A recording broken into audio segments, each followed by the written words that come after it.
Hello and welcome to another episode of Center Stage with ICS Theatre. I'm your host Anaita Mantri and I can't tell you how excited I am for today's show because today we will be speaking with the extremely talented and entertaining actor Mr. Vinay Pathak. Now, an actor of his caliber needs absolutely no introduction. I grew up watching Mr. Pathak as a VJ back in the 90s on Channel V back in India and later on in shows like House Arrest and Hip Hip Hooray on TV. Mr. Pathak has appeared in a plethora of Bollywood movies, including some critically acclaimed movies like Bombay Boys, Khosla Ka Ghosla, Bheja Fry, Rab Ne Bana Di Jodi, and more recently, Ram Prasad Ki Tel. He's one of the few actors who transitions so effortlessly between film and theatre and does a phenomenal job in both media.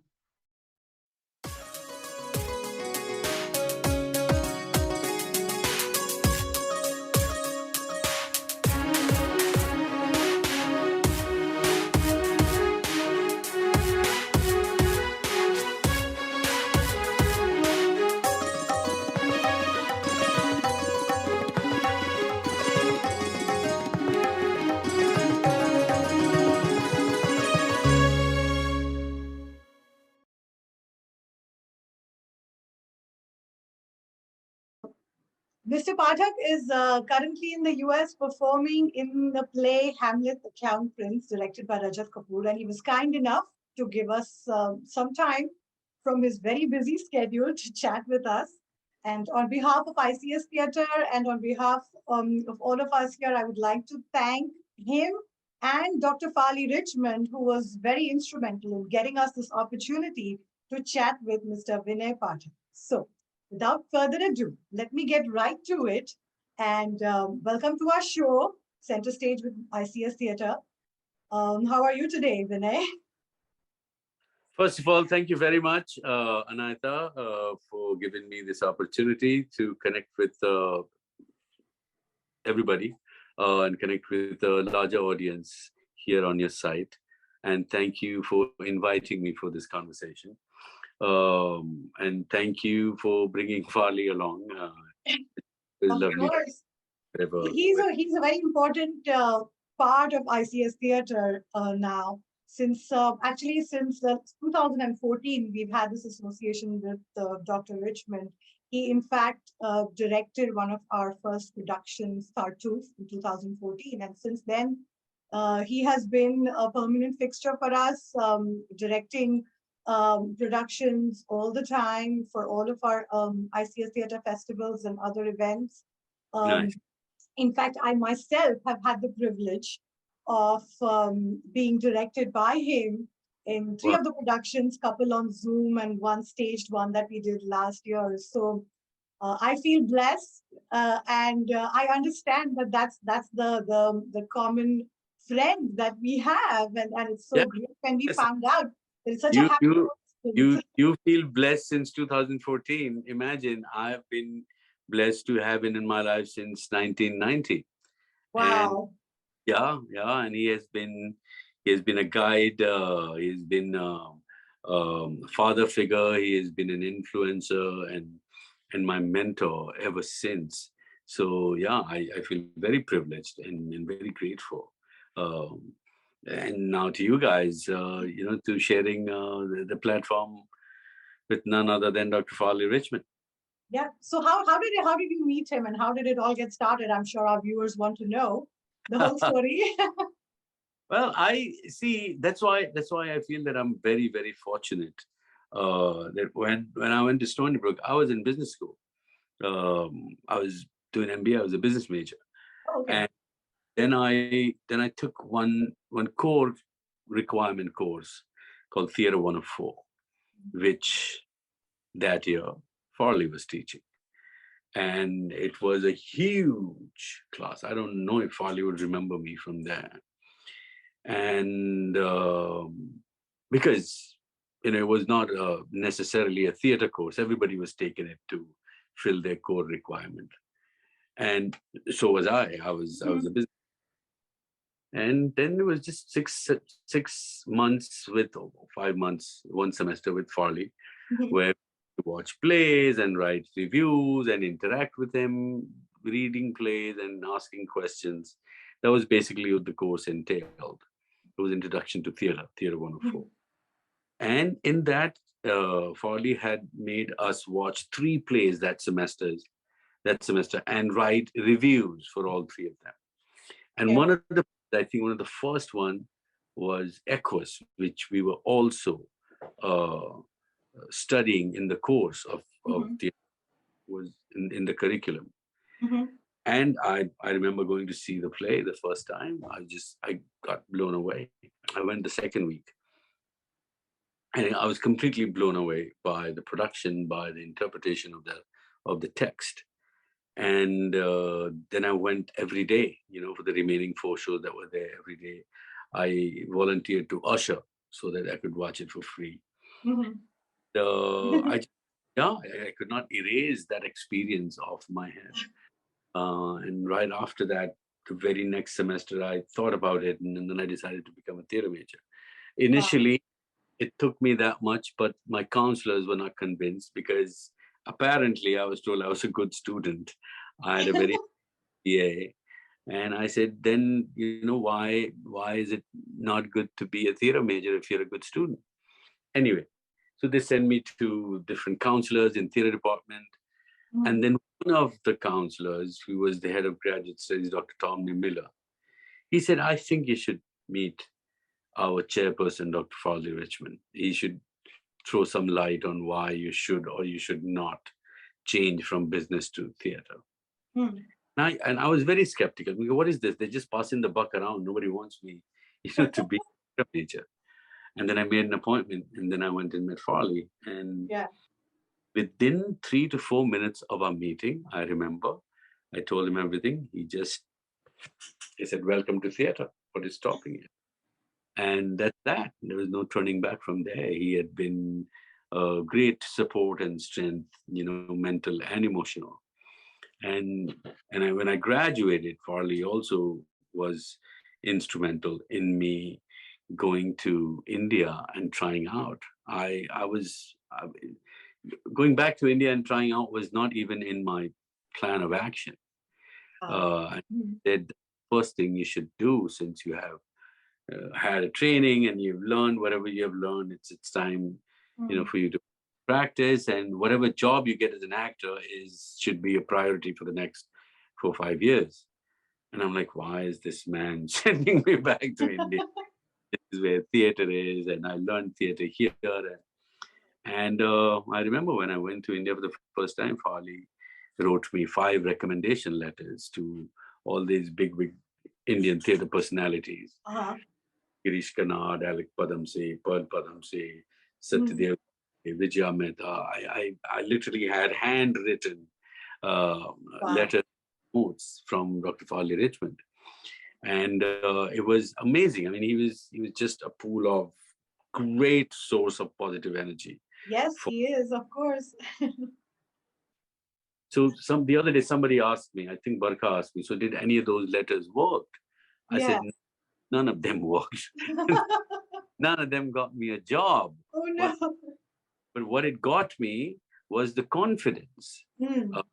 and the faith and the belief. It seemed like more than me, he had a stronger and a better belief and faith in me than I did myself. And that, I think, opened so many confusing things that, I mean, when you're starting out, you're confused about everything. Right. As an actor is, and I think that's also the beauty of it, that you exploring, you still Yeah. figuring things out. Yeah. So yeah, Farley has been that pillar for me ever since. And even now, I just have to pick up a phone and call him, and he's there in his own way. He Mhm. simplifies things, Yeah. and I think that's Farley's greatest strength. You bring in any complicated um, conflict or Mhm. confusion, and Farley just simplifies it. He might not have the answer, but he simplifies it. So wonderfully. And I think it has a lot to do with his understanding of different cultures, his understanding of the history, and the presence of different theaters of all around the world. And yeah, It seems He's like as wise as they come. yes, the wisest And of we them are all. all very lucky to have him in our Yeah, midst. I remember there was this. I don't know if Farley know this. There was this rumor going around in our theater department that this is only one Hindu in Stony Brook. That was Dr. Farley Richmond. And yeah, he's still the only true Hindu I know. Yes, Yeah, and his knowledge of all things Indian and of the arts in India, performing arts in India, is absolutely astounding. yeah, Yes, yeah, yeah. That's it true. is. That's true. Yes. Yeah. I wanted to talk to you also a little bit about the show that you performed here just now in the US, Hamlet, the Clown Prince. Right. First of all, let me congratulate you on this very fabulous performance. We were all just enthralled sitting there. It was just absolutely an amazing experience, I have to say. Thank you. Uh, but it was also kind of intriguing when I first thought about it. I bought the tickets and everything. Of course, I had to come see it, but I was like, how is this going to come together? How is this going to happen? This is Shakespeare's greatest tragedy, Hamlet, and it's being performed with a satirical spin, with clowns mixing up the scenes. How is this going to even come together? So, what was your thought when you heard about this, when you got the script, or how did this all come to be? Well, before I answer that, let me ask you, what did you think of the show? Did it come together for you as an Of audience? course. Yeah, it was amazing. I mean, I did, of course, had to do a little bit of research and read about Hamlet before I went in because, I didn't want to go in. So I did my research. So then it kind of made sense because then I had just read it and then I could relate the scene. My husband and I we were like, oh, this is this scene and this is how this, oh my God, this is so hilarious. And it was just the whole thing, like, conjuring up in front of your eyes, the stage. And of Right, course, all of you, such fabulous actors. I mean, it's just amazing. right. See, also when Rajat thought of Hamlet, before Hamlet, we did a play together. My first play that I did with Rajat Yeah. was a play that came out of a workshop. It was the original play that we all kind of created together. It was a play called C for Clown, Okay. and it was a story about five clowns in the daily life. So the intriguing part of it was, what do clowns do? What do they do? Do they sleep like normal people, or do they eat like normal people, or do they fight like normal people? Yeah. Uh, and that's what we kind of workshopped, Mhm. because we all there were 5, 6 actors. We were all fascinated by just the idea of clowns because we grew up with clowns, even in India. The circus that used to come, in our small towns, and we saw. I mean, of course, we enjoyed everything, including the animals and the trapeze and everything. But what we never forgot was the clown who was there for, the filler acts in between Yeah. acts. Yeah. He would Yeah. drop the pants and spit at you through the eyes, and the water would come. Yeah. Uh, yeah, all the silly things. Yes. The clowns are not here, but you think about it and you laugh. But Mhm. my first experience of clown was very scary because I was very small in the first circus that I saw. And similarly, all the actors had some experience or the other about clowns, Mhm. and hence the fascination. Mhm. So we decided to do this exploration kind of a workshop, which went on for 2, 3 months. And with that exploration, we started to create a storyline of Mhm. clowns, on an ordinary day or a week, who are a part of a company, and how would clowns audition for a job, or how would clowns eat together, or how would clowns cry, or how would clowns love, or Mhm.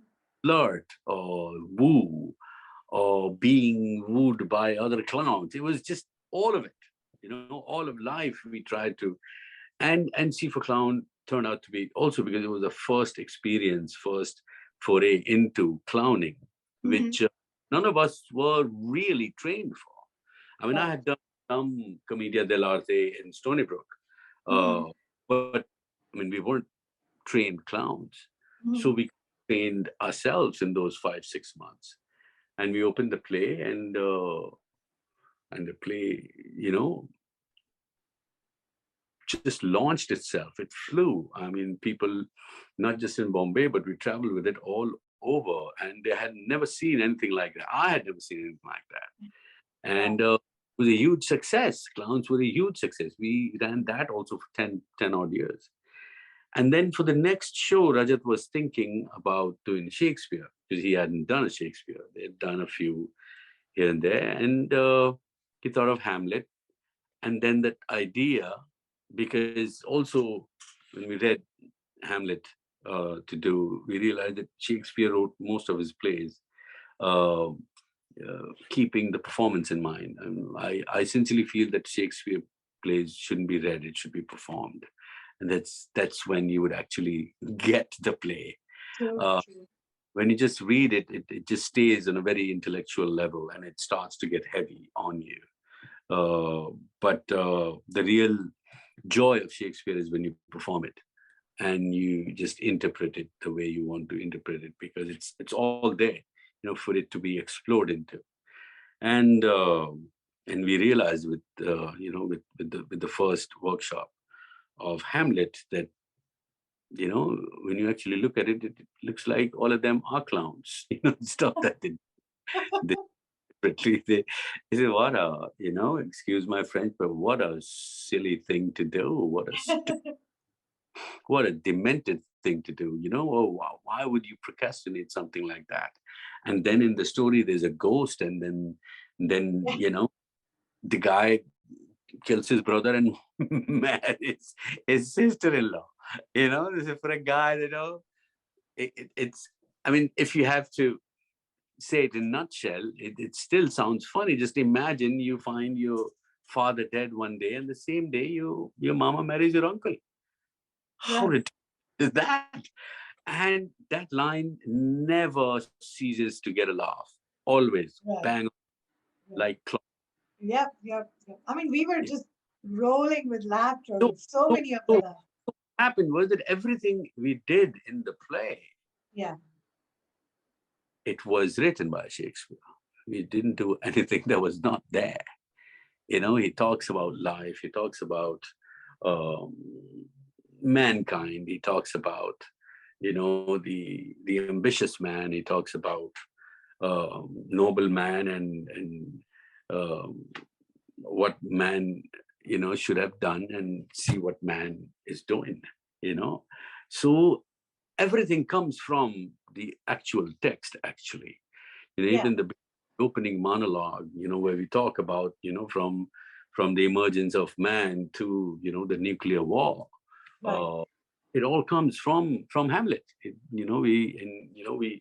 We took that material like a yarn. We improvised, we played more than improvised. We played with it a lot, Hmm.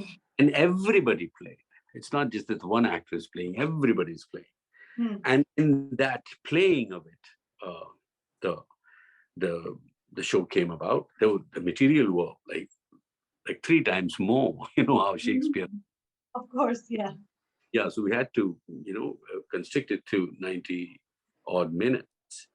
And initially, when the first 4 years, this other guy Atul Kumar, he was playing Soso. Hamlet, because in C for Clown we had created the stock characters. Hmm. So was somebody else, Fifi was somebody else, I see. and Popo. I played Popo in C for Clown. I So, see. so they were the stock characters. The father figure, the the juvenile delinquent was Hmm. so. Fifi was the desirable clown. So how it all seeped in so well. Ophelia being Fifi, and Bozo and so having a scene backstage became the mother and the son. That sexual tension, that Yeah, incest yeah, aspect of Hamlet. yeah. And as I said, it almost seemed like Hamlet was written for clowns. It was When written you for. put it that way, it kind of makes sense. Yeah, it does. It does. It It does. does. It does. And what I also found very interesting is there was there was quite an intention there to keep it very real and relevant by some very, current references thrown in there and a lot of interactive stuff with the audience also. That was so interesting because that is not something that you can plan for or rehearse really. So how do Correct. you guys how do you guys plan for that? I'm sure every show kind of evolves on its own. Yes, it does. It does. And as you could see, in every show, people react differently, but we keep it open for interaction because we are clowns, and we're not scared of follies. So there have been times that audience have said something that you don't know how to how to play around Yeah, with. I mean, yeah, thinking on your feet. Yeah, and you still do. Somebody saying something else, somebody screaming from the audience saying, "I'm gonna live forever, you fucker." And you know what I'm saying? Yeah, So yeah, playing the clown over the years, we realize that those things are not a deterrent, they're actually gold for us. You know what I'm saying? So if you're on your yeah, feet and a reaction like that comes, it's just, as I said, it's golden. You can't plant it if you yeah, want to. yeah, So that's what it is. And we keep it open. We ready to fall, and we're ready to mhm, fail. We're ready to fall on our faces, and it's okay, because if you're running, you could fall once in a while. And we accept that as well. We accept if there has to be a little hiccup. It's okay, because we want it. We accept yeah, it, yeah. and we comfortable with it. We're not, there's nothing wrong in falling our faces, because that's what clowns do Right. deliberately. Now, of course, you've also been working for 5 years on Nothing Like Lear, which is another similar take on a Shakespeare play, and a Right, solo right. act by you as well, right? So tell us a little bit about that. Like, how is that similar or different from what you've done in So Hamlet? nothing like Lear is very different from Hamlet, also because it's a different play. But Hmm. at the same time, that also has ended up being a clown's rendition of the Shakespeare's classic. And again, it's another tragedy. And Yeah, yeah, according to the critics, the greatest tragedy of Shakespeare is not Hamlet. It's King Lear. King Lear. Uh, yeah, and that is why there is that line in Hamlet when he says, "Monsieur, the greatest tragedy of Shakespeare is not Hamlet. It's Don Corleone and Don Giovanni Yeah, and Jyoti and all of that." The joke was that people think that Hamlet is the greatest tragedy, and Shakespeare has written King Lear as well. yeah, So which is a larger and bigger and considered Shakespeare's greatest tragedy ever written. But when a clown's rendition comes into the play, what do you do yeah, with it? You know, it, it's a quintessential question, right? That yeah, what can clowns make fun of, or what is out of their reach or out of their bound? Is there a boundary? Is there a limit for a comedian to make fun of something, or something is cardinal and they can't touch? And as far as clowns go, they can touch anything because they're clowns. yeah. It's just that they have to find the diligence of clown within them, and it starts to make sense because clowns are also humans most of the times. Of They're course. just clowns because they are hypersensitive. Everything they do is larger than life. They guffaw, or they go sad, or they Mm, laugh, or they ridicule. It's all animatedly enlarged and yeah. multiplied, the joy of it. The cartoonists do it very well, and because it's all on paper and text. Mm, The satirists do it very well with words and illustration, and that's what clowns do with the physicality and with their words and with the gibberish sometimes, and with the way they tell their story, and that is mm. why it's very interesting. So King Lear, once again, it's actually close to 10 years that we've been Oh, I see.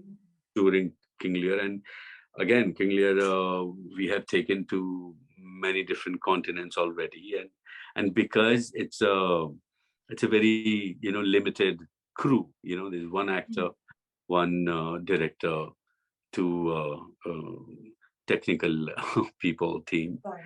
and it's minimalistic stage, but it's lots of physicality, lots of body, and it's very, very interesting, and it is one of our most successful renditions of Shakespeare. We have two other Shakespeare plays. We have Macbeth, that we call What's Done is Done, and we have As You Like It. I But see. Lear and Hamlet have been, by far the most successful ones. Also because it has evolved more, because we have been playing it, a whole lot more. So your question about how do we bring clown to plays like King Lear and Shakespeare? I mean, I could say you'll have to watch it too. Yes. And Well, hopefully I'll get to see Lear one day. I And hope I hope you get to see it too. yeah, I hope we've been speaking with Barka also. I hope we bring it yeah, yeah. That would be to lovely. to the American shores one day. Yep, that would be great. Now, a little light-hearted question.